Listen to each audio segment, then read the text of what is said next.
welcome back to my channel. Today I am sharing with you a DIY fall banner, and I used glitter HTV, which is my favorite product. You guys know probably by now, by far. And as well, this really fun DIY banner, because I can't leave you hanging without DIYs through Thanksgiving. So let's get going.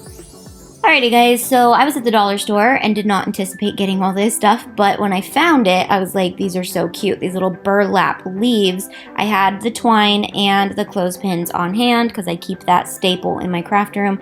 And of course, my gold HTV. Look at that big old roll you can get on shopantitay.com. That's a huge roll. You can get that. And you can get 20% off of it if you're a member of antitay.com. Alright. Now I'm just going to cut out letters. I pre-measured them so that they fit on my leaves. This is really a super fast and easy DIY that is so cute, and I'm so excited.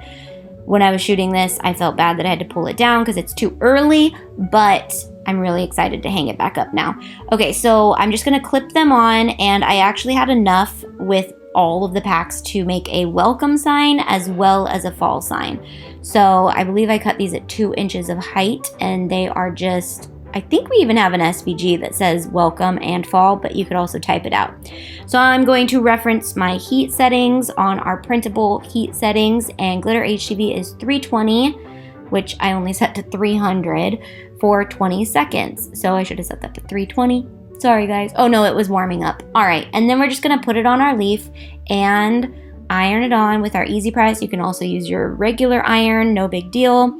And pull this off, and it's so pretty. I love this banner, it's so cute.